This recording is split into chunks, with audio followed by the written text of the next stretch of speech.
Hi everybody, welcome back to the channel. Thank you for joining me for another video.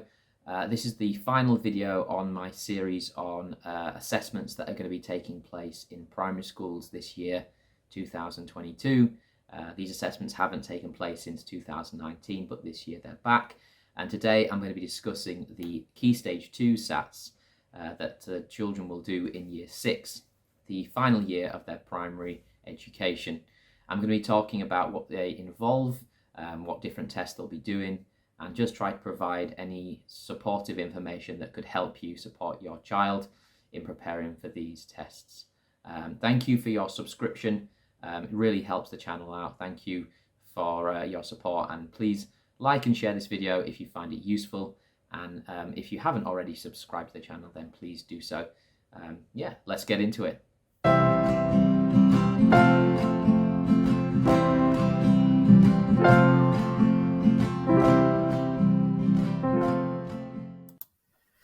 Okay, hello everybody. So this video is all about the Year 6 SATs and what you can do to help your child prepare for those SATs which are coming up very soon. What are the SATs? Well, SATs is a term used to refer to the end of Key Stage 2 assessments, and it's going to be taking place from the Monday the 9th of May 2022 and ending on Thursday the 12th of May. There will be no tests on the Friday of that week. But that is the official week, and all schools around the country will do their Year 6 SATs at the same time during that week. During the week, the children will sit a series of different tests. On the Monday, the first day, they'll do a grammar, punctuation, and spelling test, testing all of their grammar and punctuation.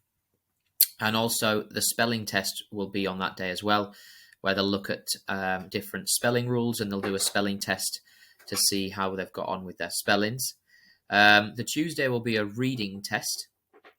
So that's an hour long, 60 minutes. I'm going to go into more detail about these later in the video, but just to run through these quickly. During the week, on the Wednesday, that's the only day they do two tests. They have the arithmetic in the morning, and then the second maths paper, the first reasoning paper in the straight afterwards. And then on Thursday, they'll have the third maths paper, which is the second reasoning paper. And that is it. So they have those tests over those days from Monday to Thursday. Writing is not assessed through a test. That is assessed differently. And I can talk to you about how that's done in another video. But there's currently no writing SATs test. Okay? So how are they carried out? Well, they'll take place during the normal school hours. All the tests will take place in the mornings, unless your school has a different way of doing it, if they're staggering the times and things. But generally speaking, most schools want to get the children in doing those tests in the mornings when they're nice and fresh. These are the timings for each of the tests. So on that first day on Monday, they'll do a grammar, punctuation, and spelling test, which will be 45 minutes, followed by a 15-minute spelling test. They will have a short break in between just to refresh themselves, use the toilet, get a drink, those sort of things. The reading test, which will take place on Tuesday, is 60 minutes. That's the longest of all the tests they do. Okay, and there's a 60-minute test that takes place on the Tuesday. And then the maths arithmetic test is 30 minutes. That'll be on Wednesday, followed by the first reasoning paper, or maths paper 2, which is 40 minutes.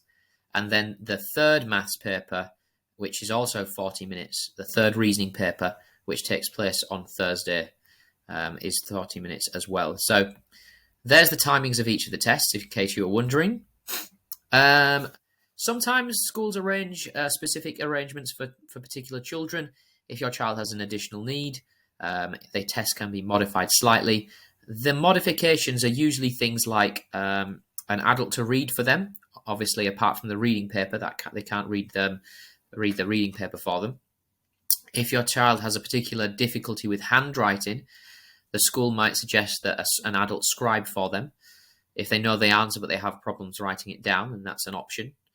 And if a child is ill or injured at the time of the test, the school can make some arrangements for them to do it at another time, but not outside of that 1 week. So just bear that in mind.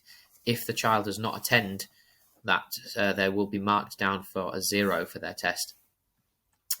Occasionally they'll be given extra time for specific children with specific learning needs, but that's only 10% of each test.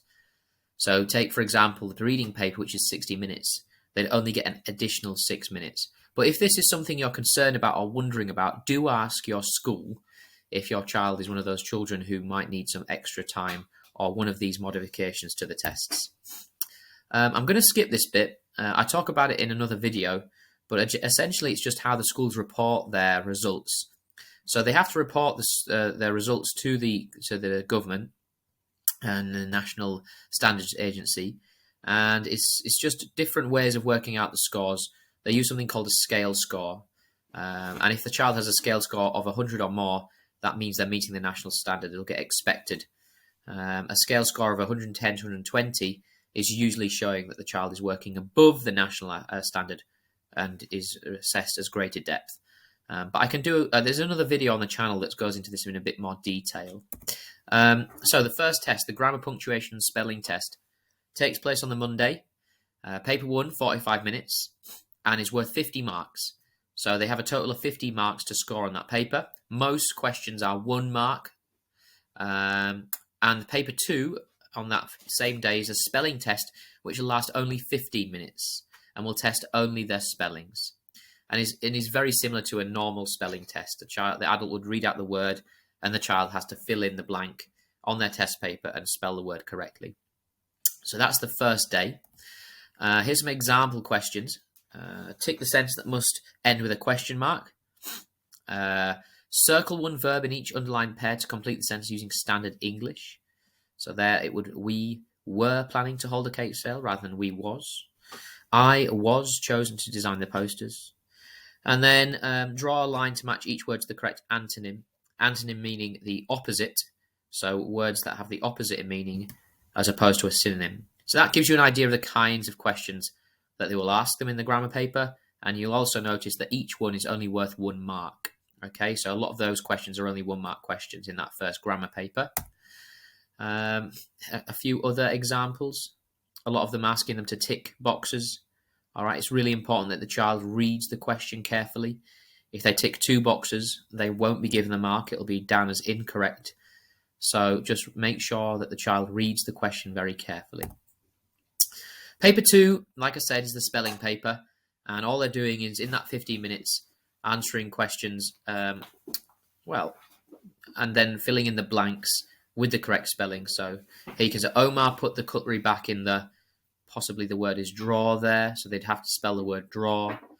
Ellen's gold bracelet was her most treasured possession, potentially, is the word there. And then they would have to spell those words in the missing boxes. And these words are all based on the spelling rules that the children will have learned over the course of Key Stage 2, not just Year 6, but all the way from Year 3 up to 6. Okay. The next day, on Tuesday, they'll do the reading paper. And this is a 60-minute paper. Very tricky paper because there's a lot to read in that time. And they only have 60 minutes to do so. There's actually 3 tests within that 60 minutes, 3 papers, 3 different texts to read, followed by 3 sets of questions. And I usually say to the children, you should technically divide your time up into 3 blocks of 20 minutes. However, usually there's 1 text in there that takes slightly longer. But do practice reading quickly with your child, getting them to read fast and then for meaning as well. But that Tuesday will be a 60-minute reading test. As a breakdown of what kinds of questions are asked, the children will be tested on different reading skills that they've learned in school. Here you can see a breakdown of how the marks are worked out. So 20% of the marks in that total paper will be testing their word meaning, for them being able to find words that mean certain things. Okay, over a quarter of the marks, all right, that's 25% of the whole test is gained by answering retrieval questions.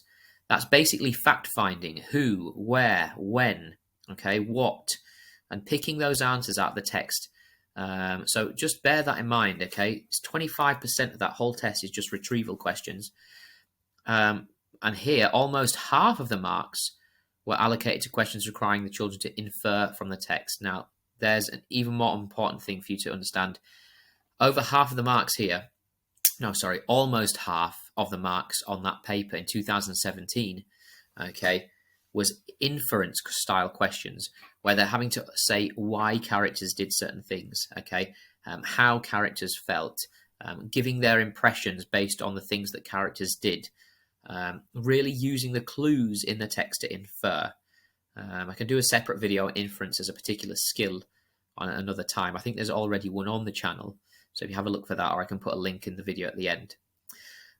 So some tips for you at home. Try asking questions like, find a word in this paragraph that is close in meaning to. That would be for your word meaning questions. You could ask them questions like that. For retrieval, you might ask for us after they've read things like, in what year did this happen? All right. In which country did this happen? Depending on the text, you want to be asking them questions where the answer is there and they can just retrieve it. So that's retrieval. And sort of inference questions, things like give reasons why. Okay, can you give a reason why the character did this? Give 2 reasons why this happened. Okay, so once again, I think there's a video on inference on the channel already, but just to give you the breakdown, it's a 60-minute reading test, okay? And you can see how the marks are divided up. 3 texts for them to read in that time, so it's very, very short, okay? And they need to really use the time as best they can and try and get to the end of that paper. Some sample questions. Here are some actual SATs questions that are from the reading papers. They can come in a variety of different ways. So here you can see a fact or opinion question where the child has to tick the correct box. Okay, it gives you a statement. Okay, brushing your teeth in space is a joy. Do you think that's a fact or an opinion? They have to tick the correct box. And to get the 1 mark, they have to get all of those correct. Gentle and small and frail. How do these words make the reader feel about the snail? So that's about them giving their seeing that from those words, what do they understand from those words and writing it down. And that number 9, you can see, explain how Anushi felt about being in space that day. That's an inference question, okay? And it's a 2-mark question, so they're going to have to give a reason, support their answer with an evidence from the text, okay? It's not just saying Anushi felt this way, but also saying how they know from the text. Okay, now I'm going to stop there because I understand that that is quite a lot of information for you to take on. And I'm going to do the Key Stage 2 SATs video in 2 parts. This is the first part. So just to summarize what I've said so far, okay, if you're taking notes, SATs week for Key Stage 2 Year 6 SATs is Monday the 9th of May to Thursday the 12th of May. Over the course of those 4 days, they'll do tests in grammar, spelling, maths, reading, and there'll be no test on Friday, and there's no writing test, okay? Grammar and spelling is on the Monday. It's 45 minutes for grammar, 15 for spelling. Reading is Tuesday, which is 60 minutes. And then you've got maths, arithmetic, 30 minutes on Wednesday, followed by maths paper 2 on the same day, Wednesday, for 40 minutes. And the final maths paper 3, 40 minutes on Thursday. The special arrangements, which I talked about, and then I just went through a couple of different things for you to think about in the grammar paper and in the reading paper. So check the channel because I'll be putting part 2 up very shortly. This is part 1, okay, of the Year 6 SATs video. All right, thanks for watching. See you in the next one.